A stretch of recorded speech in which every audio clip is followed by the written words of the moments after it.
Learning from personal experience is one of the most effective ways to grow. But a more efficient way is to learn from other people's experiences to save time and resources. Hi, you can call me Big Sis. Through trial and error, I've gained valuable insights about marriage and relationships. Today, I want to share 8 things I wish I knew before I got married. Let's get right to it. The first thing I wish I knew before marrying is that every day is a new day and should be treated as such. My science may not be that great, but it is true that the day you stop eating is the day you start dying. This implies that everything that must stay alive and grow needs consistent and daily nurturing.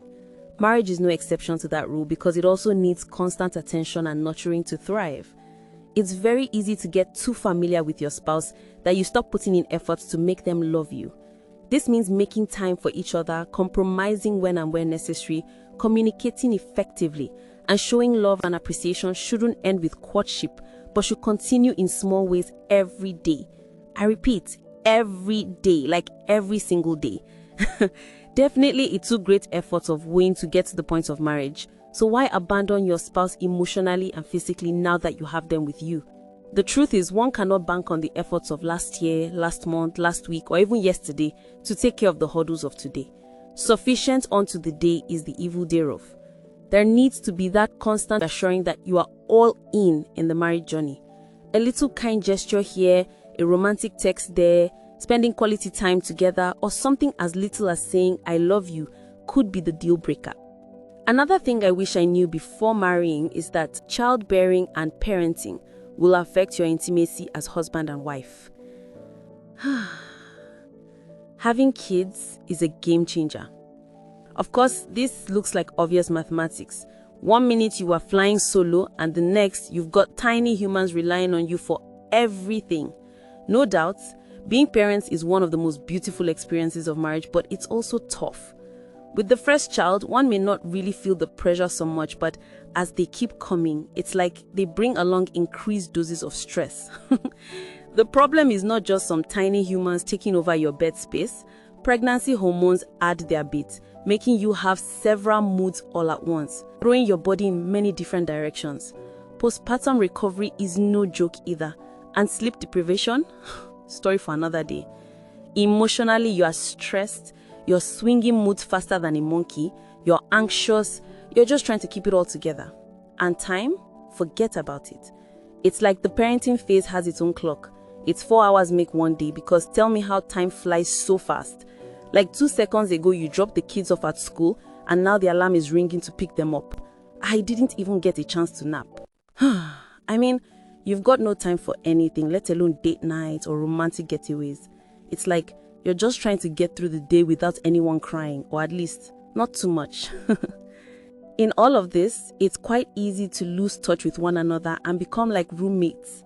So much so that intimacy is now like Christmas food. It comes once a year. Do you get it? But here's the thing. We were determined to this phase. I mean, if others could survive it, then so could we, and so can you. What I have learned is that one shouldn't just sit around and wait for this phase to pass, because not only is it a long wait, you may have lost your spouse emotionally by the time the wait is over, say some 20, 30 years later. Do the little things together or in turns and make it fun. Changing diapers, going for school runs, putting baby to sleep, playing with the kids. All in all, just be present for each other. Because when the stress is low, intimacy will be high. Yet another thing I wish I knew before marrying is that little issues left untreated can lead to irreconcilable differences.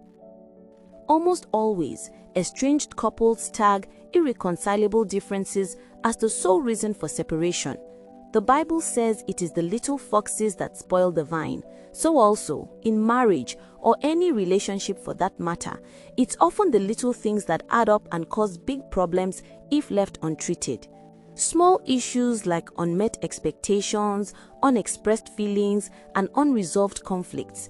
These can simmer beneath the surface and eventually boil over into major disagreements.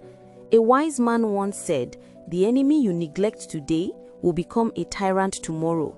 If not addressed, these little issues can lead to resentment, anger, and eventually the breakdown of the relationship. As I have learned, The key is to address every issue as they arise, communicate openly and honestly, and work together to find solutions. By doing so, couples can prevent little issues from being carried forward and becoming big problems, thereby building a stronger, more resilient marriage. One more thing I need you to understand, that even the best couples have disagreements. It's just a natural part of any relationship. Again, I say, even the best couples disagree. It is actually safe to say all couples disagree, but it's how they handle it that matters. Disagreements don't have to be destructive. They can actually be opportunities for growth, understanding, and strengthening the bond. Okay, I really wasn't prepared for this next truth at all. Now, I always thought that nobody can come in contact with me and not fall in love with my personality. I guess I was dead wrong. So here's the real bummer. Not all your in-laws will get along with you. In-laws. The people who make you wonder if you are really family. I've been there, done that, and I've had to learn to navigate those choppy waters. Building a positive relationship with some of them hasn't always been easy, but not impossible. Here's the thing, I've had to learn not to take it personally. Their behavior often reflects their own issues, not mine. It's like my partner says, in-laws are like the weather. You can't control it, but you can control how you react to it. Let's be honest, you're not exactly best friends with all of your siblings. So also, don't expect that every of your in-law will be psyched about your arrival into the family, but they love you regardless. Another thing I've come to know in marriage is that a rough start doesn't define the entire marriage journey. Let's face it, for two individuals with different upbringings and childhood experiences to live under one roof and in the same room for the rest of their lives is tough. But you need to understand that marriage is a journey and not a sprint. So for the fact that you started off on the wrong foot does not mean you have lost out or that you will ever lose out in marriage. Rather than amplifying the times when you had challenges, simply put in effort to seeing that the rest of your marital journey is worthwhile. I need to laugh before saying this. When I was happily moving out my bags from my parents' house to my husband's house, away from my family's drama, I never for once thought I would bring myself to admitting that sometimes I would miss my family. Please, understand that feeling homesick doesn't mean I'm not all in with my partner. I understand that my husband is my new family and I enjoy every bit of time spent with my husband, but the feeling just comes. Funny enough, nothing has to happen before you miss home. It's not like there's any disagreement or unhappiness in the marriage. You just miss the familiarity of home. That's all. At such times, surprise visits to the family house comes in handy. Last, but definitely not the least, I wish I knew that bed matters will truly matter in marriage. Remember when I talked about disagreements earlier on? The bedroom may actually form the bulk of such disagreements. Renowned writer Chinua Achebe once said, "As long as the bed shakes regularly, the home is at peace." This couldn't be truer. Now, due to differences in work schedules, baby duties, and free times, getting to agree on bed matters could easily become a problem. Ironically, however, this could actually be a sure problem solver in itself. In all, I have learned that the key to overcoming this hurdle is giving room for compromise. I hope this video gave you some food for thought, and maybe even a few laughs. Marriage is a journey, and we are all learning as we go.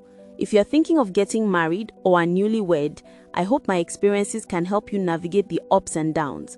Don't forget to like, comment, and subscribe for more content. See you in the next video. Bye-bye.